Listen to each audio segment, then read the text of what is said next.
Welcome to the screencast-o-matic video version of the notes for quadratic functions in factored form. We're going to start out our discussion actually not with parabolas, but we're going to go back and do some recall about the equations for lines.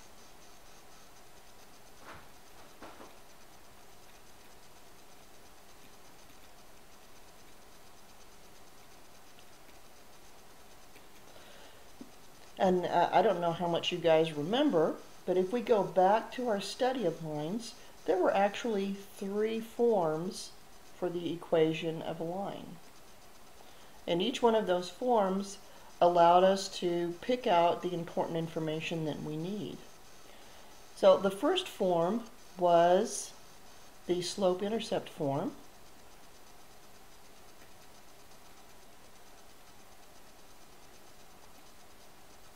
And I hope that you guys are thinking y is equal to mx plus b. The second form was the point slope form.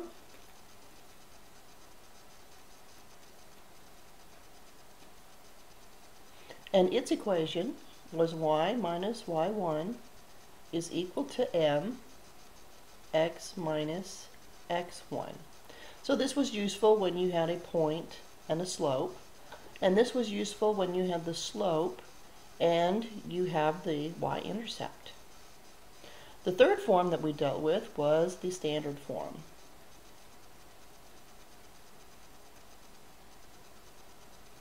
And that was ax plus by is equal to c. And this was useful when you had a situation where you were dealing with either the x-intercept or the y-intercept, and you needed to solve for any of the other points. So, that having been said, we're going to go back to parabolas, and we are going to start exploring the three different forms for the formula for a parabola. The first form the first two forms actually we've been dealing with for quite some time, and you guys are familiar with this form, y is equal to ax squared plus bx plus c. Sometimes we call this the general form. So I'll just insert that so that you know that there are two different ways to put that. A is going to be a very interesting quantity that we're going to be studying in a little bit. So let's go from this form, and you know this as a factored quadratic, and we're going to go from this form to standard form. So I'm just going to recopy,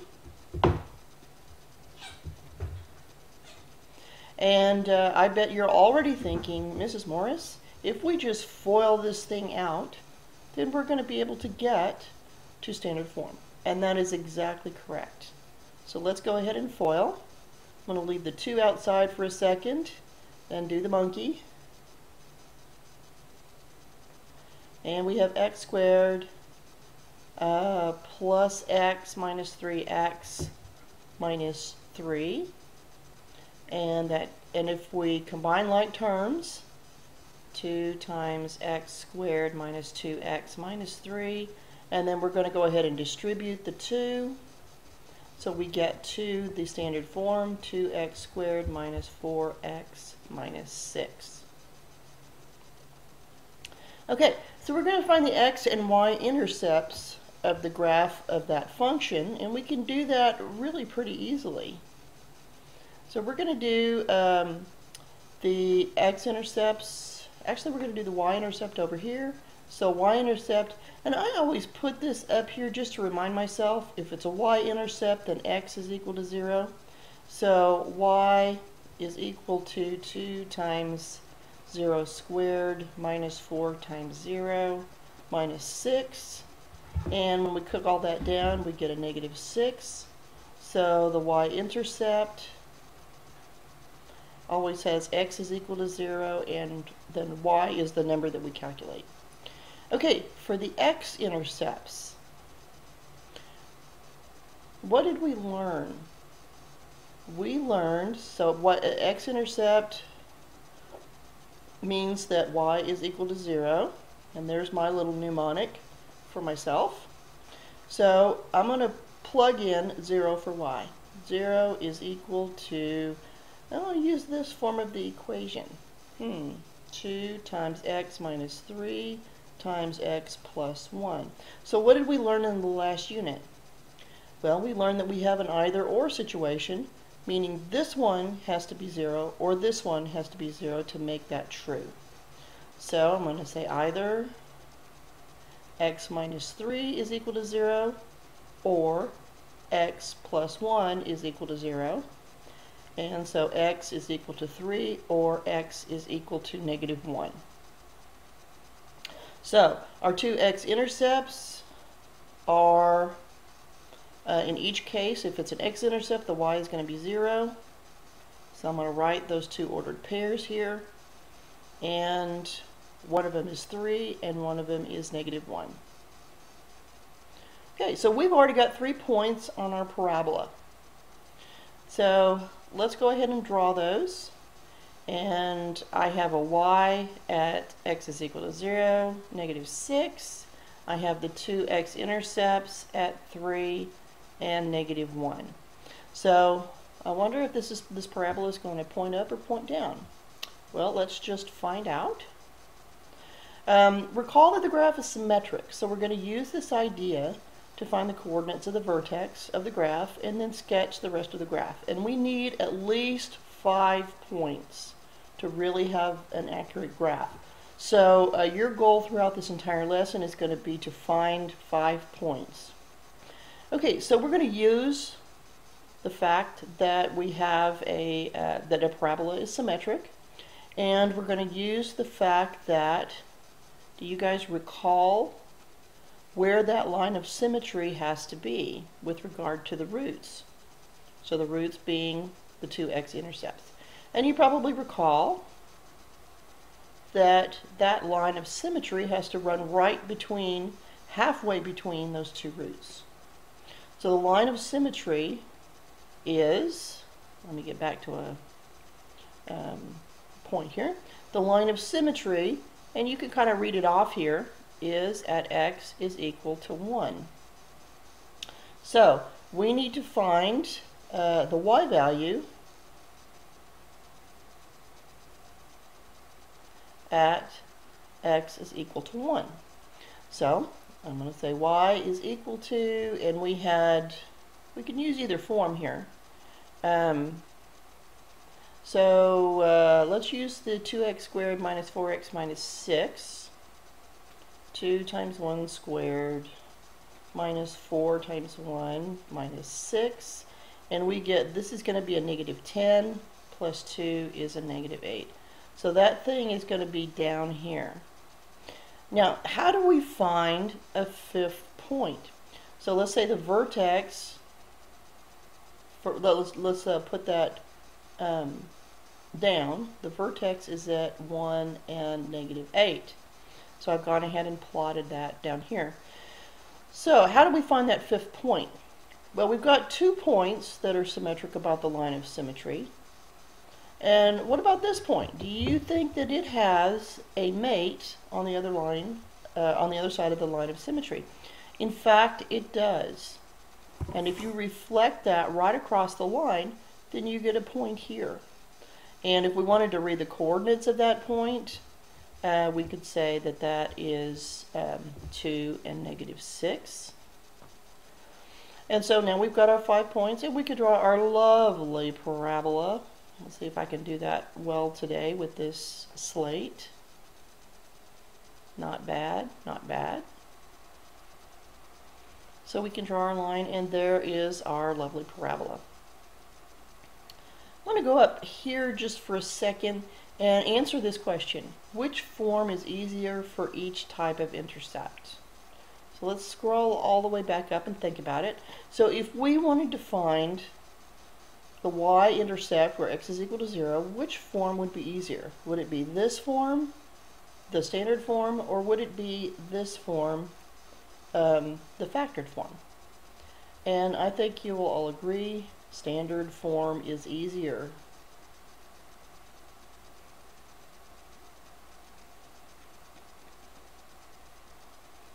For the y-intercept. And which form did we use when we were trying to find the x-intercepts? Of course, since it's already factored, the factored form is easier.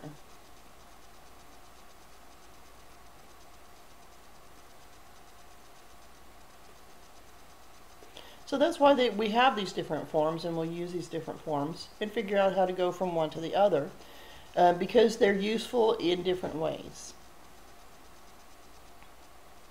Okay, let's consider this other function. So just look at it for a second, and what do you think? Do you think this function is going to point up or point down?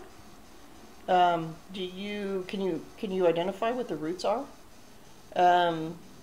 So after having to think, let's go ahead and work with it. So find the x and y intercepts of the graph of the function. So I'm going to find the y-intercept first, which means that x is equal to 0. And although it might be easier to go ahead and FOIL this out and to find the x-intercepts, we can do it the way it is. We're just going to plug in 0 every time we see x. That's a 1/2, 0 plus 6, 0 minus 2. And so negative 1/2 times negative 2 is positive 1, times 6 is 1. So times 6 is 6. So x is equal to 0, y is equal to 6 is the y-intercept. Now you know to find the x-intercepts means that y is equal to 0. So 0 is equal to negative 1/2 x plus 6, x minus 2. And so this is an either-or situation. Either x plus 6 is equal to 0 or x minus 2 is equal to 0. So x is either negative 6 or x is equal to 2. And our two x-intercepts are negative 6, 0, and 2, 0. So I'm going to plot these 3 points. Got a 0, 6, and a negative 6, 0, and a 2, 0. So that's really interesting. Can you see how that parabola is going to go? Yeah. I think we need another couple of points. And I also think we need to identify that line of symmetry. So the line of symmetry is going to be halfway between the two roots. So if we have 1, 2, 3, 4, 5, 6, 7, 8 values between the two roots, divided by 2, 1, 2, 3, 4. So our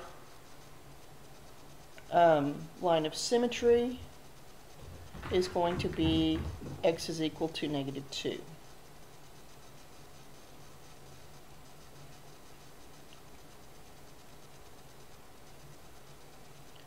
Okay, now is it starting to look any more obvious?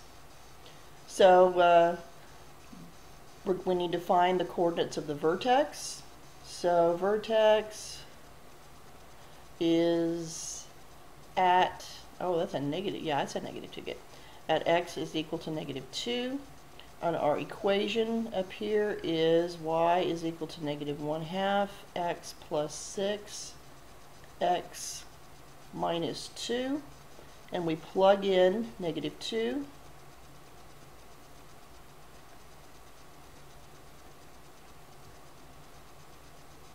and that's no, that's not equal to 0. What am I thinking? We just need to simplify that. Okay, so negative 1/2, this is going to be a positive 4.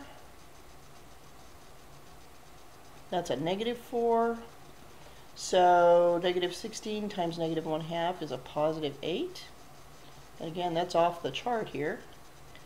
And, oh, I've only got a couple seconds. So we're going to look at that symmetric point, and we can draw our parabola.